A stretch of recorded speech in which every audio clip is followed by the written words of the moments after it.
لیکن اس کے ساتھ ساتھ ایک بات ہمیں دیکھنی پڑے گی کہ آخر یہ فیک نیوز جو ہے اس کی ہم کسی بھی طرح سے جسٹیفیکیشن نہیں کر سکتے. فیک نیوز ایک ایسی چیز ہے جس نے ابھی آپ نے کرغزستان میں دیکھا کہ وہاں پر جو ہے نا وہ ایک نیوز پھیلائی گئی اور کس طرح سے دنوں میں ایک رات کے اندر کیا کیا ہو گیا اور کتنی افراتفری پھیل گئی. لیکن مظہر سوری ٹو انٹرپٹ یو، لیکن جو کچھ ہمارے نائب وزیر اعظم کہہ رہے تھے وہ بھی جھوٹ بول رہے تھے. وہ اتنا بھی سیدھا معاملہ نہیں تھا. وہاں پہ تشدد تو ہوا ہے، ہماری جو لڑکیاں بچیاں گئی تھیں ان سے بھی ہوا ہے، بچوں سے بھی ہوا ہے. وہ تو جو پکچر یہ پورٹرے کر رہا تھا ڈار صاحب، ویسی پوزیشن نہیں تھی. وہاں پہ تشدد ہوا ہے، تشدد ہوا ہے. میں یہ تشدد سے بات نہیں کر رہا، لیکن اس کی بنیاد کیا ہے؟ وہ بنیاد جو فیک نیوز سے چلی، مطلب جو مقامی وہ تو پاکستانی میڈیا میں تو نہیں طلبہ چلائی. ہلاک کرنے کی جو خبر آئی، ہلاکت کی خبر آئی، وہ بعد میں پتہ چلا ہے کہ وہ فیک تھی اور اس کی بنیاد پہ پھر آگے جو ہے نا تشدد ہوا ہے. تو یہ تو سب نے لیکن دیکھا. مظہر وہ تو آل اوور دا ورلڈ ہے، وہ تو وہاں سے اچھا، نیوز اسی چلی. طرح میں یہاں پہ پاکستان کے حوالے سے سر یہ بات کرنا چاہوں گا کہ دیکھیں آپ تو خود یوٹیوبر ہیں، مطلب آپ نے ویلاگ کرتے ہیں. آپ دیکھتے ہیں کہ جو ویلاگ کے اندر جو تھمب نیل میں کیا کیا نہیں کہا، اندر کچھ اور ہوتا ہے، جھوٹ ہوتا ہے. صحیح کہہ رہے اور کس طرح سے سنسنی پھیلائی جاتی ہے. کیا صحافی کا کام یہ ہو گیا ہے کہ وہ آپ کو مجبور کر دے کہ مطلب جو ہے نا وہ آپ کوڈ آف کنڈکٹ کی بات کر رہے ہیں، بالکل میں آپ سے ایگری کرتا ہوں. جی سر، کہ جھوٹ یہ نہیں ہے. صحافت کا تو پہلا سبق یہ ہے جی کہ سچ ہونا چاہیے. باقی یہ دیکھیں، ان کو میں یہ سمجھتا ہوں کہ دیکھیں ہر دور میں جو بھی پارٹی آئی ہے وہ ان کے ہاتھوں استعمال ہوئی ہے، کیونکہ جو کرنے والے ہیں، پیچھے ڈوریاں ہلانے والے ہیں، سارا نظام سیٹ کرنے والے ہیں، وہ ہر دور میں ہر حکومتی پارٹی کو اسی طرح یوز کرتے رہے ہیں اور بعد میں وہ قانون اسی پارٹی کے لیے مسئلہ بنتا رہا. ان کے اوپر استعمال ہوتا ہے. جی، تو اس حوالے سے میں سمجھتا ہوں کہ دیکھیں پابندیاں جو میڈیا ہے وہ جمہوری نظام میں میڈیا جو ہوتا ہے وہ آزاد ہوتا ہے، اور میڈیا کو اگر آپ جو ہے نا پابند سلاسل کریں گے اور اتنی پابندیاں لگائیں گے تو پھر میرا نہیں خیال کہ جمہوریت جو ہے نا وہ آپ اس کو نام نہ آپ دیں. کی حکومتوں کے دن بھی گنے جاتے ہیں نا جی اس کے بعد تو. جی بالکل. جی اسامہ کیسے دیکھتے ہیں یہ حد تک عزت بل؟ دیکھیں آج نعیم الرحمان نے بھی اس کے خلاف جو ہے اسٹیٹمنٹ دیا. انہوں نے کہا جی ہم ساتھ کھڑے ہیں اور بالکل ہم اس کو امپوز نہیں ہونے دیں گے. بالکل اچھی بات ہے. اصل میں یہ قانون سوشل میڈیا کے لیے. سوشل میڈیا پہ ہم دیکھ رہے ہیں کہ مسلسل ایک فیک نیوز کی بھرمار مسلسل آتی ہے، اور جس طرح سے اس کا غلط طریقے سے استعمال کیا جاتا ہے. جس طرح سے موصوف نے بات کی کہ یوٹیوب پہ ہم دیکھتے ہیں تھمبنیل کچھ اور ہوتا ہے، اس کے اندر حقیقت کچھ اور ہوتی ہے. یہاں تک تو یہ بات بہت ٹھیک ہے، لیکن مسئلہ یہ ہے کہ پاکستان تحریک انصاف جس طرح سے 9 مئی کے بعد ایک سافٹ ٹارگٹ کیا گیا، پاکستان تحریک انصاف ہو، مسلم لیگ نون ہو، پیپلز پارٹی ہو، تمام جماعتیں ہوں، تمام آنے والی گورنمنٹ کے لیے سافٹ ٹارگٹ ہوتا ہے میڈیا. اپنے گند کو میڈیا پہ ڈالنے کی کوشش کی جاتی ہے. اگر یہاں سے کیونکہ سچائی بھی نکلتی ہے، جو مین سٹریم پہ بات نہیں کی جاتی وہ سوشل میڈیا پہ کی جاتی ہے. جہاں جھوٹ ہے وہاں یہ نہیں بھولنا چاہیے کہ سچ کی بھی بڑی دکان سوشل میڈیا پہ ہے. جو حقائق مین سٹریم نہیں دکھا سکتا سوشل میڈیا وہ دکھاتا ہے. مسئلہ یہ ہے کہ فارم 47 سے آئی گورنمنٹ اب یہ سمجھتی ہے کہ شاید وہ سوشل میڈیا پر پابندیاں لگا کے وہ ٹارگٹ کر سکتی ہے آسانی سے کہ ان پر کوئی انگلی نہ اٹھائے. فارم 47 کی گورنمنٹ اب یہ سمجھتی ہے کہ یہ سوشل میڈیا کے اوپر یہ قدغن لگا کے شاید کہ وہ اس تمام نظام کو کنٹرول کر لے گی بھونڈے طریقے سے، لیکن یہ ہوتا نظر نہیں آ رہا.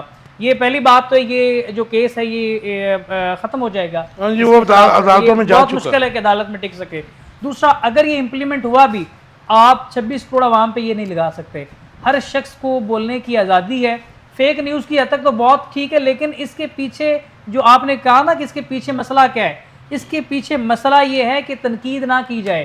یہ نہ کہا جائے کہ 5 لاکھ کی مریم نواز جوتی پہنتی ہیں. یہ نہ کہا جائے کہ میاں شہباز شریف وہ کہاں سے ان کو جو ہے وہ بتایا جاتا ہے جہاں سے انہیں پیغامات آتے ہیں. اصل مسئلہ یہ کہ حقائق کو چھپانا مقصد ہے. فیک نیوز تو خود بھی پھیلاتے ہیں. کیا مسلم لیگ نون نے کم فیک نیوز پھیلائی ہے؟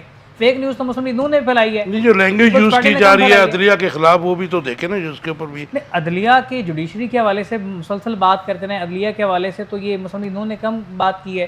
کیا بندیال کا نام لے کر مریم نواز صاحبہ اور یہ میاں نواز شریف صاحب جلسوں میں ذکر نہیں کرتے رہے؟ بشیر صاحب آپ تو بہتر جانتے ہیں میرے خیال نہیں. ابھی تو آج تک کل تک سینٹ میں جو کچھ ہوتا رہا وہ بھی بڑا قابل مذمت ہے. مگر مجھے ایک بات بتائیے گا، کیا یہ رانا ثناءاللہ نے بھی حد تک عزت بل اور کورٹ رپورٹنگ کے اوپر بھی آپ نے پابندی لگا دی؟ میرے خیال میں اس سے تو بری چیز کوئی ہو نہیں سکتی ہے، کیونکہ پوری دنیا میں آپ کو پتہ ہے کہ کورٹس کی جو پروسیڈنگز ہے وہ لائیو دکھائی جاتی ہیں، اور ہم یہاں پہ اس میں ہم نے تو جو آبزرویشنز ہوتی ہیں بہانہ یہ بنایا گیا پیمرا کی طرف سے کہ یہ آبزرویشنز جو آپ کوڈ کر دیتے ہیں، حالانکہ یہ آبزرویشنز جو ہے یہ پروسیڈنگ کا حصہ ہوتا ہے، تو ہم نے تو یہاں پہ ان کی کورٹ رپورٹنگ ہی بند کر دی. آپ کا ٹیک اس کے اوپر؟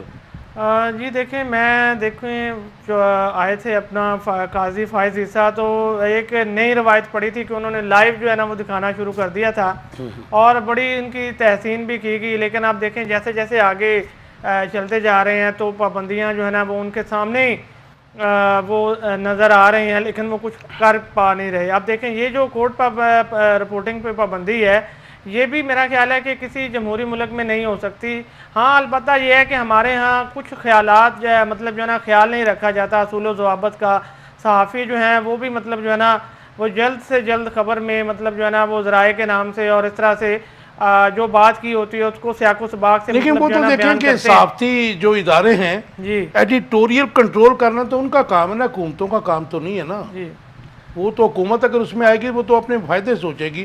آپ جو بات کر رہے ہیں وہ جو ضوابط لاگو ہوتے ہیں ان کو بالکل صحافیوں کو obey کرنا چاہیے، جھوٹ نہیں بولنا چاہیے، سنسنی خیزی نہیں پھیلانی چاہیے. لیکن اگر حکومت یہ سب کچھ اپنے ہاتھ میں لے لے تو پھر میں سمجھتا ہوں کہ ڈیموکریٹک نارمز کے اوپر اپوزیشن کہاں سے ہوگی، برے اور اچھے کاموں کی تعریف اور تنقید کہاں سے ہوگی؟ بالکل آپ کی بات ٹھیک ہے. دیکھیں پہلی بات تو یہ دیکھنی پڑتی ہے کہ ہمارے ہاں جمہوریت ہے یا نہیں، ٹھیک ہے. دوسری بات آ جاتی ہے عدلیہ کی آزادی. کہتے ہیں کہ جمہوریت کو دیکھنا ہے تو آپ عدلیہ کی آزادی دیکھ لیں، ٹھیک ہے. اب آپ کو عدلیہ کی آزادی کا جو حال ہے وہ دیکھیں، خود ہی ججز جو ہے نا وہ پہنچے ہوئے ہیں، مطلب جو ہے نا وہ کہہ رہے ہیں کہ ہم تھریٹ کیا جاتا ہے، سارا کچھ ہے. آپ جب عدلیہ خود آزاد نہیں ہے، اس کے اوپر پریشر ہے، تو آپ میڈیا کو کیسے جو ہے نا وہ سوچ سکتے ہیں کہ اس کے اوپر قدغنیں کیوں نہیں لگیں گی؟ تو میڈیا جو ہے وہ ایسی صورتحال میں، ایسی جمہوریت میں اور ایسی جہاں عدلیہ کی آزادی خود داؤ پہ لگی ہو، وہاں میڈیا پر اسی طرح جو ہے نا وہ قدغنیں لگائی جاتی ہیں. بہرحال یہ بہت افسوسناک ہے. ایسا لیکن نہیں ہونا مظہر آپ اس بات سے ایگری کریں گے، ہم سارے دیکھیں نا جی میڈیا بہت اچھا کام بھی کر رہا ہے، اور آپ کو پتہ ہے کہ سب دنیا کے جو خطرناک ترین ممالک ہیں، Pakistan is one of them, کہ جس میں صحافت کرنا جو ہے بہت مشکل ہے اور صحافیوں کی جان و مال کو جو ہے بہت بڑی تھریڈ ہے. جی تو اس میں ہم یہ تو نہیں کہہ سکتے کہ تمام جو ہیں کچھ مٹھی بھر جو ہیں وہ دونوں طرف کھیلتے بھی ہیں، پیرولز پہ بھی ہیں، حکومتوں کے بھی، اداروں کے بھی. لیکن صحافت کو ختم کر کے تو آپ کسی میخر ریاست کو نہیں چلا سکتے. مجھے بتائیے گا اسامہ، یہ رانا ثناء اللہ صاحب نے بھی اس کی جو کر دی، لیکن ایک جو پازیٹیو بات ہے نعیم الرحمان نے بھی اور ایون فضل الرحمان صاحب نے بھی، ان کی پارٹی نے بھی اس کو کنڈیم کیا ہے. تو اس کا ایک اصل مقصد کیا ہے پابندی کا دونوں چیزوں کے اوپر؟ مجھے یہ کوٹ کیے.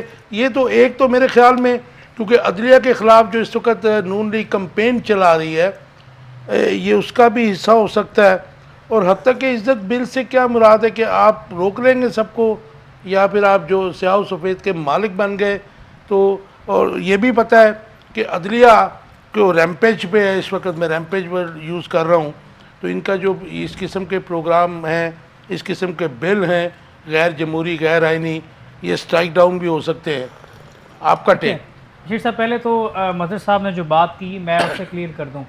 میڈیا ادارے جیسے آپ نے کہا کہ آڈیٹورل بورڈ کا یہ کام ہے، گورنمنٹ کا کام نہیں ہے.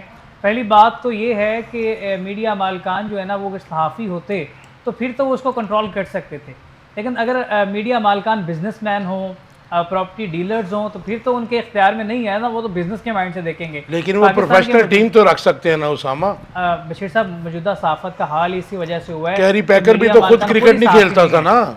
جی اچھا، دوسرا جو ہم بات کر رہے ہیں، آپ نے اس طرف لے کر آئے کہ رانا ثناء اللہ صاحب، دیکھیں حافظ نعیم نے اگر کنڈیم کیا ہے، مولانا فضل الرحمان نے کیا ہے، اپوزیشن تو کسی بھی فیصلے میں نہیں، پیپلز پارٹی نے بھی الٹیمیٹلی اس کو کر دیا نا جی، پیپلز پارٹی تو رستہ بنا رہی ہے کسی طرح سے پاکستان تحریک انصاف اسے ایکسیپٹ کرے اور وہ اپنی ڈومین جو ہے پاکستان تحریک انصاف کے ساتھ دیکھے.